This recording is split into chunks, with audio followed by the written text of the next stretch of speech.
Allez, avec notre magnifique Émilie, on va s'intéresser comme d'habitude aux livres, mais pas de la manière habituelle. Exactement. Aujourd'hui, on va voyager, mais on va se retrouver le jour-là, exactement le jour-là où la décision a été prise de consacrer une journée entière aux livres et surtout aux droits d'auteur. C'était hier, le 23 avril, que la journée mondiale du livre et du droit d'auteur a été célébrée. Et vous savez, étant acteur du livre, ou bien, si vous le voulez, actrice dans ce domaine-là, vous savez, j'ai posé une question sur ma page Facebook à mes indispensables, à ma communauté que j'appelle comme ça, pour savoir quel est le livre qu'ils sont en train de lire présentement, quel est le livre qu'ils dévorent peut-être chaque soir. Et j'ai été étonnée par le fait de voir des livres qui ont été cités, que moi je n'ai pas encore lus en fait. C'est pas pour dire que j'ai lu tous les livres, mais j'ai fait quand même un peu de tour. Et ça m'a prouvé le fait qu'aujourd'hui, au-delà du fait qu'il y a le foisonnement des réseaux sociaux, au-delà du fait qu'on est plus attiré par tout ce qui est visuel, le livre a toujours sa place. Et chaque soir, il y a des personnes comme ça qui prennent des livres pour lire, pour agrémenter leur vocabulaire, pour apprendre de nouveaux mots. Et c'est une journée qui est à célébrer, une journée qui est à commémorer. Malheureusement, hier, je n'ai pas vu tant d'engouement, que ce soit sur les RS, que ce soit par rapport aux actions, je n'ai pas vu tant d'engouement. Alors, je me suis dit, ce serait bien qu'on invite un jeune homme qui fait vraiment de son mieux dans ce domaine-là au Togo. Vous savez, il est journaliste de profession, il est le secrétaire général de PEN Togo, et quand on parle de PEN Togo, ben, c'est cette organisation-là qui milite pour que les livres ne disparaissent jamais, voilà, et au Togo ici, l'organisation fait du bon boulot. Il est aussi rédacteur sur le site d'actualité Togo First que moi je suis. Et c'est tout un plaisir encore une fois de l'avoir ce matin. Monsieur Aïe Renaud de sa vie, bienvenue chez nous, bienvenue chez Nectar. Merci, c'est toujours un plaisir de vous retrouver tous, Elias. Et Charles. Alors, je vais poser la première question directe. Combien de temps ça prend pour écrire un livre de 100 pages, par exemple? Bon, ça dépend du temps que l'on y consacre. Souvent, certains peuvent faire ça en une semaine. Hein. Ça dépend du sujet aussi Ok. et de ce qu'on a à dire dessus. Certains, ils peuvent s'enfermer, ils peuvent aller à la montagne avec Palimé, s'enfermer littéralement, hein, et en une semaine, c'est réglé. Ou d'autres, ça peut prendre 3-4 ans aussi. Donc, ça dépend vraiment du temps qu'on y consacre et de l'énergie que l'on a et de ce que l'on a à dire. Donc, c'est pas nécessairement le volume, mais c'est vraiment le temps qu'on y consacre et la facilité avec laquelle aussi on trouve des choses à dire dessus. Assez simplement, certains disent par exemple, si tu écris, je sais pas, si tu écris 10 pages chaque jour, régulièrement, ben, en un mois, tu as un chapitre, en un an, tu as un livre. Quoi. Et ça c'est si tu le fais. Exactement. Alors, est-ce que pour vous, vos livres, vous restez dans la ville pour écrire ou bien vous reculez pour aller dans les montagnes, là où il y a la Oui, mer? bon, c'est vrai que j'ai fait référence à Palimé. C'est plutôt un héros en général où je vais personnellement. Mais ça dépend. Ça dépend du sujet, ça dépend du livre aussi. Certains ont été écrits assez rapidement. À Lomé, hein, chez moi, dans ma chambre. En général, après minuit, c'est là où je travaille personnellement. Entre minuit et 2 heures, bon, je suis tranquille, tu peux écrire. D'autres aussi, quand c'est de la poésie, par exemple, là, c'est plutôt... tu peux piocher des mots, des phrases entre deux activités de la journée et les traiter plus tard, peut-être en congé ou quand tu as une période creuse durant le week-end, par exemple. Donc, ça dépend vraiment. Surtout aujourd'hui, c'est particulier parce qu'on est dans différents milieux d'activité, il faut faire plusieurs choses. Et le temps d'écriture est vraiment difficile à trouver. Il faut beaucoup de discipline et d'obstination. Et il faut souvent... peut-être attendre les congés ou quand on a un voyage et qu'on va passer 5 8 heures à ne rien faire pour pouvoir vraiment se pencher sur tout ça. Donc on comprend qu'en gros, pour écrire un livre, on a besoin de calme, on a besoin d'être apaisé. On ne peut pas vraiment produire un livre dans le chaos, dans le bruit avec la musique, ou bien est-ce que ça se fait avec la musique? Après, ça dépend de chacun. Mais de manière générale, c'est vrai qu'il faut du calme et de la tranquillité. C'est pas nécessairement du calme, mais c'est le temps pour rentrer en soi-même. Si vous êtes capable de faire ça dans la vie de tous les jours, tant mieux. Tant mieux. En général, il faut vraiment faire une profonde introspection, aller chercher au plus profond de soi ce qu'on a à dire.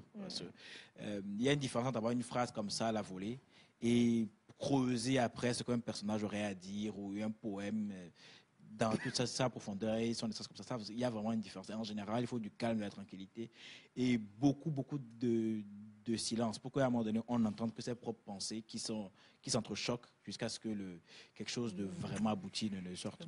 Exactement.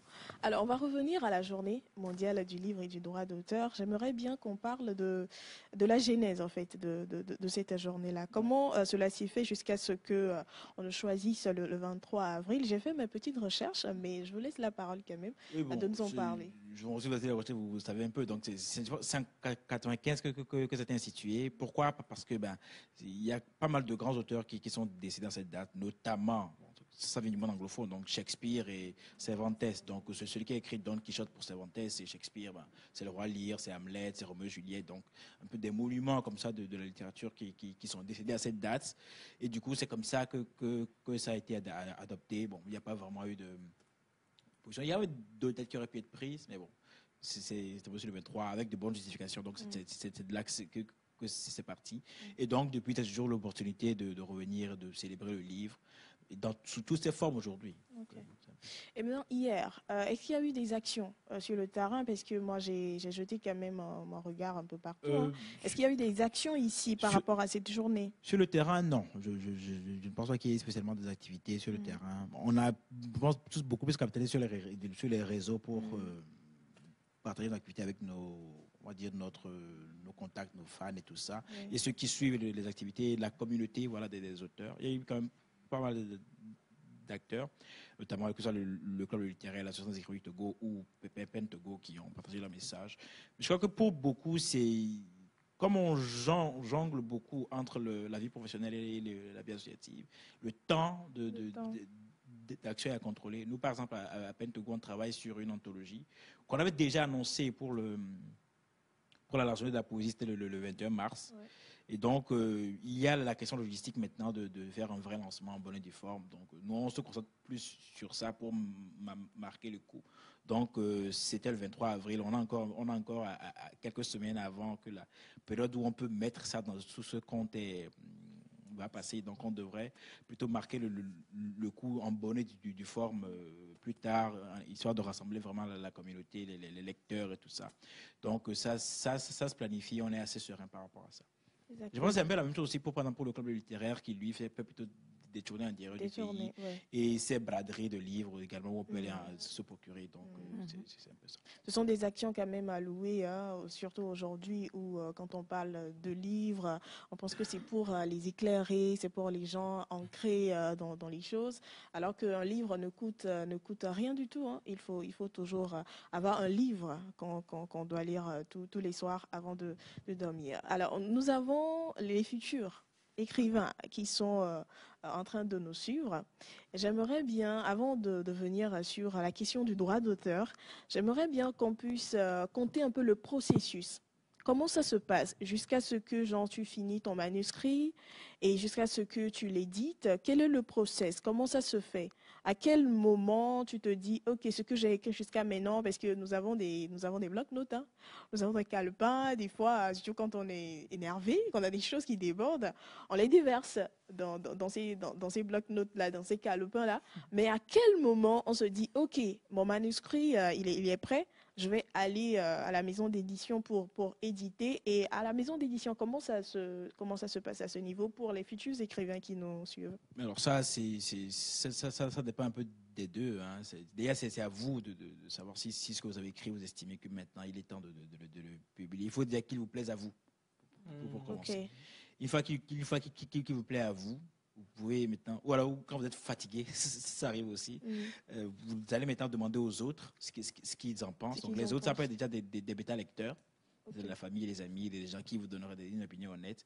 Et ensuite, des gens qui ne vous connaissent pas, donc des professionnels qui, eux, bon, un peu, ils n'ont pas grand-chose à faire de vos sentiments. Donc, ils vont lire et vous dire ce qu'ils en pensent. En général, des gens qui sont payés pour ça aussi. Donc, c'est là où une maison d'édition intervient. En général, au Togo, on soumet l'exemplaire en 2 copies et l'éditeur, lui, se charge de déposer chez ses lecteurs à lui qui vont évaluer le travail. Et s'il juge que ça passe, ça passe. S'il juge qu'il faut réécrire telle partie, on vous dira où il faut réécrire. Donc, il peut y avoir un petit back and forth comme ça entre les différents acteurs. Et ensuite, en général, au Togo, bon, je l'ai déjà dit, en général, c'est du compte d'auteur, c'est-à-dire qu'on paye pour se faire publié. Et donc, si l'éditeur est assez... Oui, parce que le marché n'étant pas suffisamment mûr, les éditeurs ont peu de ressources pour mettre de leur poche sur la production. En tout cas, donc, c'est l'écrivain qui paye pour que l'œuvre sorte. Typiquement. Il y a des exceptions, mais elles ne sont pas très communes. Il faut, pour qu'un éditeur ici prenne le risque de se positionner sur ton livre, il faut que tu sois très prometteur, soit très célèbre. Il faut déjà que l'écrivain soit célèbre. Oui, célèbre, connu, ou en tout cas, il y a une base. Et là, on sait que si ça sort, on va pouvoir vendre un certain nombre. Parce que à la fin de la journée, c'est quand même une affaire commerciale. Et si ça ne tourne pas économiquement, bon, si l'éditeur fait faillite, il n'y a plus d'éditeur. Donc, c'est un jeu compliqué auquel aussi ils doivent jouer. Mais quand même, de plus en plus se font du compte d'éditeur sur certains ouvrages. Mais comme je dis, il faut déjà quand même qu'on soit à peu près sûr qu'on va vendre une partie. Parce que c'est quand même des ressources qu'on a investies. Même en Europe, où c'est essentiellement du compte d'éditeur, là c'est l'éditeur qui paye. Il y a quand même des gens qui font du compte d'auteur, même si c'est pas forcément reconnu quand on va dans des événements sérieux. Et même là, par contre, là, il a tous les droits. Et s'il n'aime pas, il n'aime pas. Et dans 99,9% des cas, vous soumettez un manuscrit, on ne vous répond même pas. J'allais en venir, parce que des fois, il y a ces auteurs-là qui ont laissé attendre que leur première fois dans l'écriture, leurs manuscrits ont été refusés. Disons 99 000 fois sur 100 000, vous êtes rejeté. On ne vous répond même pas, en fait. Parce qu'il y a une montagne de livres qu'on envoie chaque jour pour qu'on évalue.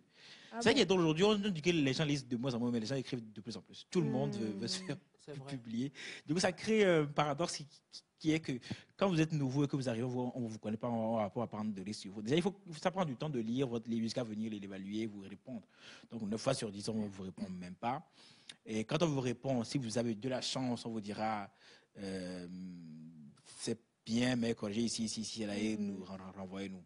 Et si vous êtes extrêmement chanceux ou extrêmement talentueux, on vous prend. Mais ça, c'est très, très rare. C'est extrêmement rare. Alors, je voudrais qu'on puisse bien comprendre, c'est-à-dire qu'on a différentes réalités. Hein. Oui. On a donc nos réalités chez nous et puis les réalités en deçà. Oui.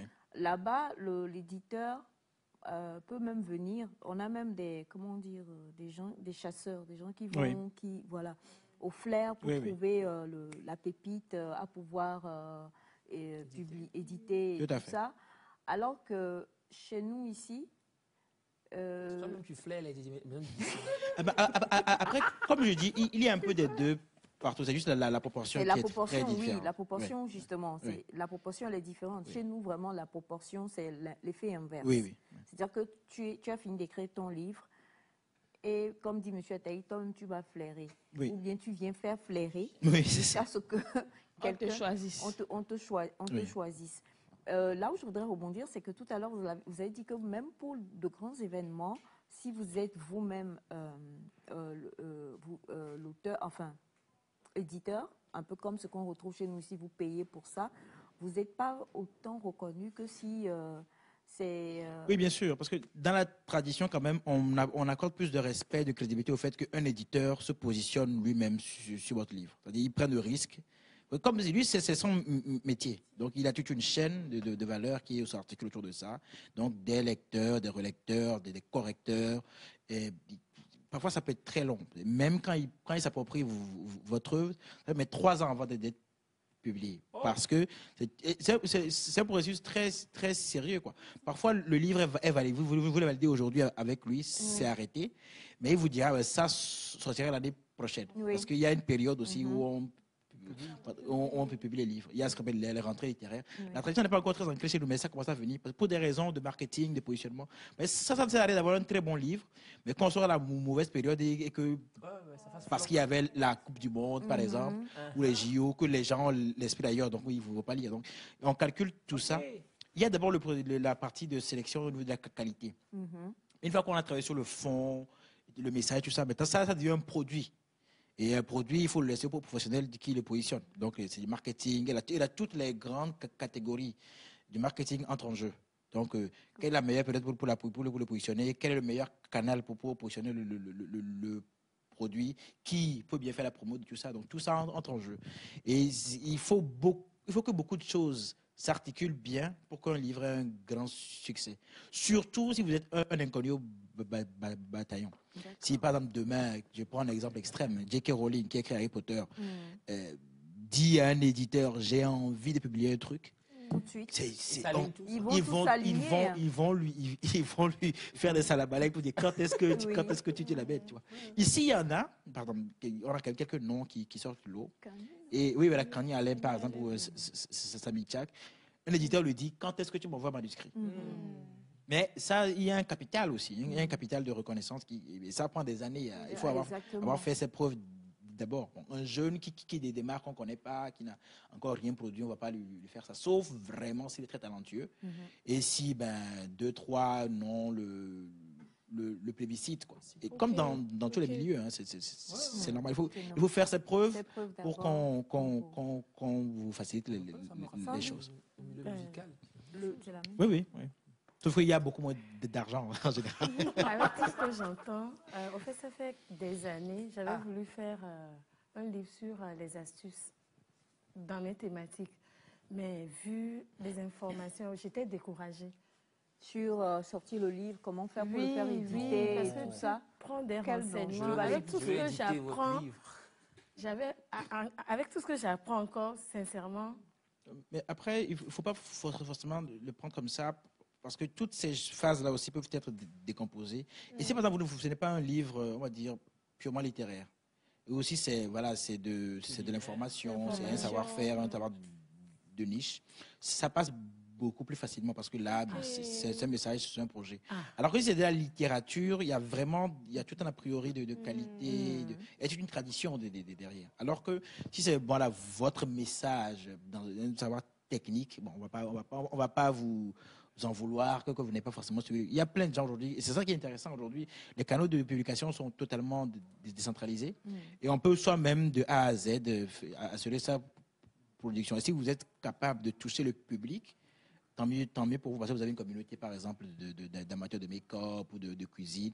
S'ils vous connaissent et vous reconnaissent, en général, c'est même la question de la reconnaissance là aussi et du pont avec le public qui fait la clé. Donc, dans le milieu littéraire en général, ça passe par les éditeurs, ça fait plus sérieux. Et ils sont plus sérieux, effectivement. Il y a des choses qui ne leur échappent pas forcément. Et puis, il y a des gens qui ont 10, 20 ans de métier dans le milieu. Donc, il est évident qu'ils ont beaucoup plus d'expérience que si vous-même vous décidez de faire ça du début jusqu'à la fin. Vous n'êtes pas forcément le bon imprimeur, vous n'êtes pas forcément le bon relecteur, vous ne devez pas passer des coquilles. Donc, c'est toute une tradition. C'est aussi sur ça qu'ils capitalisent. Mais aujourd'hui, si vous êtes capable de faire ça vous-même, vous le faites. Et il y a des gens qui assurent la promo du début jusqu'à la fin. Hein. Il n'y a pas de problème, bien sûr. En tout cas, intéressant. Et ça me donne l'idée qu'il faille qu'on amène peut-être un éditeur. Un éditeur qui va, un éditeur qui va vraiment venir donner les bonnes informations. Mais qu'en est-il du droit d'auteur? Après tout ce process-là, il y a aussi ce souci de droit d'auteur là. comment on peut quand même cocher cette case-là pour l'œuvre qu'on sort, avoir un droit d'auteur sur son œuvre? Le droit, bon, ils sont de deux catégories. Hein. Il y a un droit moral d'abord, c'est votre travail, c'est votre connaissance. Ouais. Bon, ça, c'est inaliénable. Et puis après, il y a la partie pécuniaire, c'est-à-dire que l'argent qu'on fait sur votre livre, vous percevez des droits pendant une certaine période. Au Togo, ça, il y a 70 ans, je n'ai pas de détails précis. Ici, au Togo, c'est le Butodra qui s'occupe de ça. Okay. Il y a eu des améliorations, mais ça reste quand même une structure qui est, en tout cas à l'origine, qui était plutôt conçue pour les artistes de la chanson. C'est plutôt la musique. Donc, la plupart des corps de métier du secteur culturel qui n'étaient pas de la musique, qui étaient plutôt un peu mal lotis. C'est pas pour dire que les musiciens s'en sortent, hein, parce que c'est quand même assez particulier. Il y a un marché déjà, et le marché togolais n'est pas aussi, on va dire, vaste et exubérant que ça en termes de production financière par rapport à ces choses. Mais quand même, il y a eu un travail de structuration, et aujourd'hui, je sais que certains auteurs perçoivent assez régulièrement des droits. Moi-même, je devrais en percevoir, je crois, mais je n'ai jamais vraiment fini la démarche avec eux. Je sais qu'ils m'avaient appelé il y a quelques mois pour me dire que mon compte, parce qu'ils créent un compte aujourd'hui à... C'est à la Poste, oui, je crois. Je sais que j'ai eu 2-3 rounds de paiement, mais je n'ai jamais fini le processus avec eux. On m'a appelé 2 fois pour me dire, monsieur, votre compte, est-ce que vous êtes parti le régler? J'ai dit, bon, je ne sais pas. Du coup, bon, moi, mais en tout cas, ça existe et c'est pas grand-chose, mais c'est quelque chose quand même. Et c'est très appréciable quand même de savoir que le pays ou l'espace dans lequel on vit quand même reconnaît, même si c'est 10 000 francs qu'on met dessus, c'est quand même... Ok, donc le droit d'auteur, en fait, c'est pour percevoir quelque chose à la... Des sous, oui. Ok. Okay, c'est comme en musique.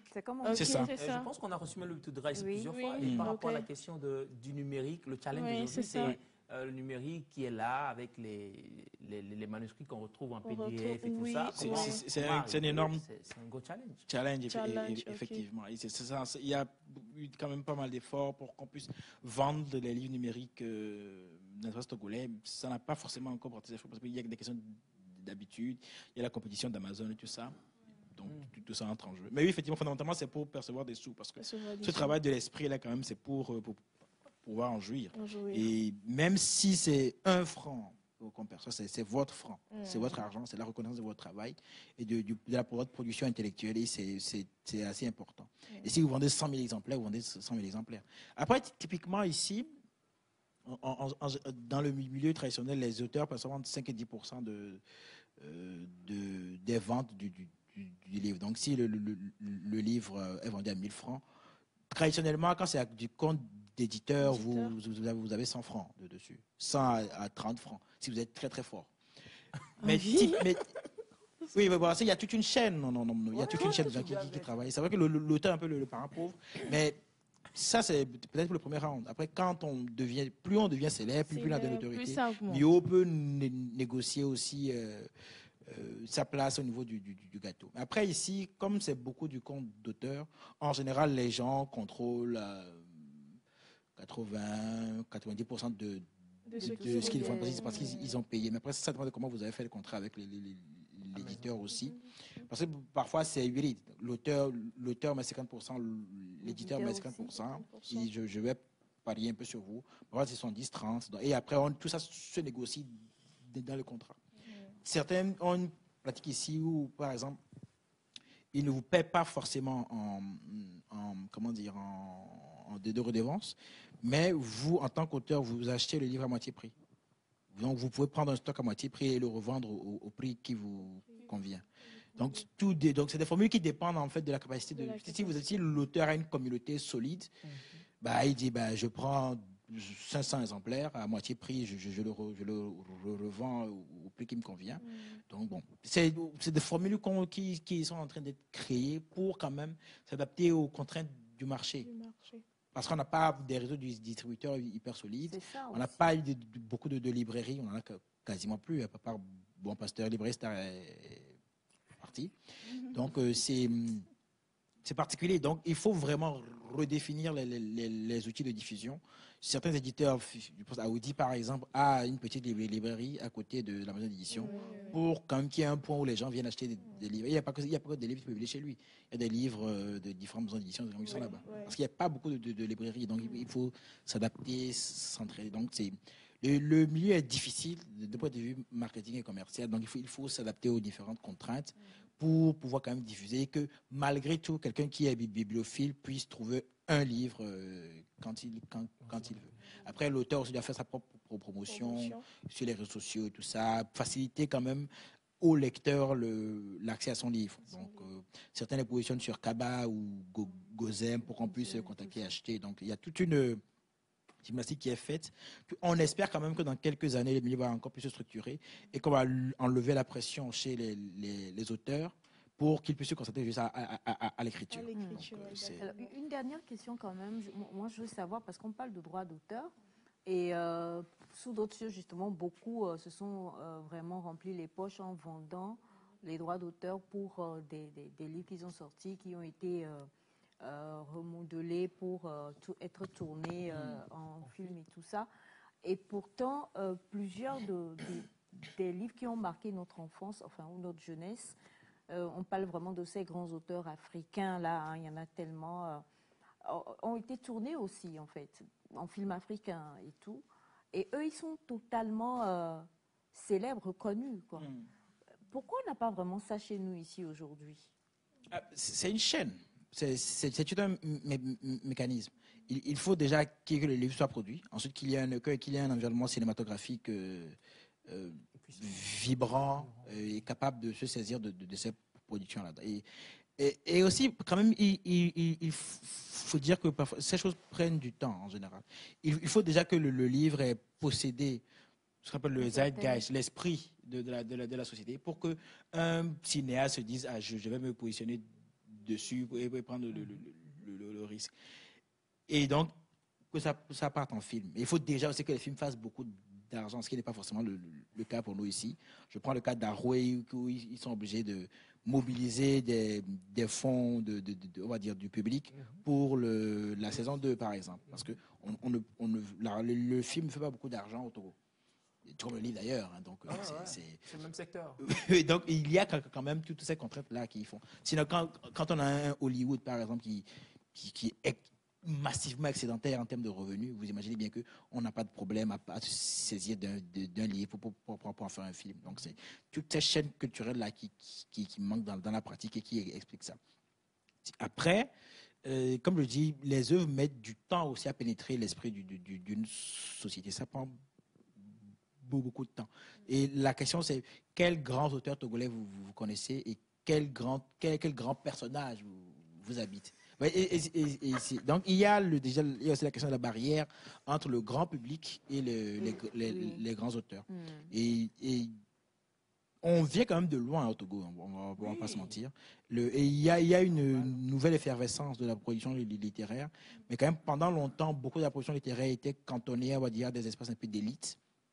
La littérature est un fait d'élite. Et donc, tout ça aussi a contribué. Mais il n'est pas à exclure que dans quelques années ou même dans quelques mois, que ce genre de projet commence à émerger. Je sais que des cinéastes quand même essaient de toucher des auteurs pour qu'on les aide sur le scénario, l'écriture, tout ça, l'histoire.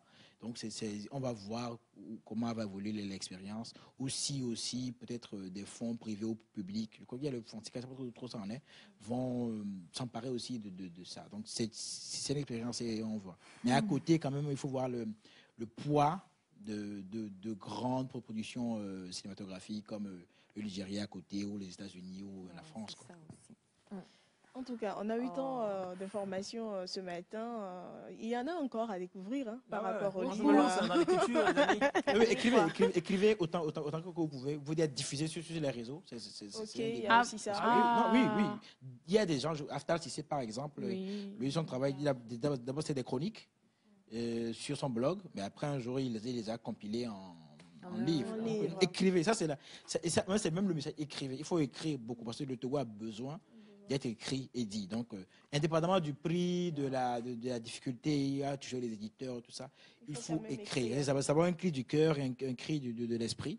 Il faut écrire d'abord, et on verra après. Des gens sont décédés, après on a pris leur... Il faut le publier, donc c'est pas grave. Il faut écrire d'abord. Il faut écrire, elle a dit notre auteur d'aujourd'hui, oui, j'ai omis de le dire, il est écrivain. Et ses œuvres, on a Chant de sable, on a Lèvres éphémères, on a Pour les beaux yeux du monde. Et une autre fois, on va revenir sur la question de la couverture. Comment la couverture, elle est travaillée, parce que chaque œuvre avec sa couverture, et par rapport à vos couvertures, ce sont des couvertures vraiment, vraiment traitées. Quand tu vois la couverture, tu sais ce qu'il y a dans le livre exactement, et exactement pour la couverture de Chant de sable. Non, on va en parler. On va en parler à notre. Je n'ai pas voulu qu'on montre ça parce que c'est vraiment une couverture qui m'a. Oui, qui m'interpelle. Merci beaucoup pour votre présence. Monsieur de Savy, Aïe, ça a été tout simplement un plaisir de vous recevoir. On vous retrouve très prochainement. On va faire un essai, ne serait-ce qu'un essai. On va écrire un essai et puis on va vous recevoir sur le plateau, on va lire et on va corriger. Donc on va commencer par l'essai de M. Elias Taïb. Vous êtes censé faire au maximum 5 phrases.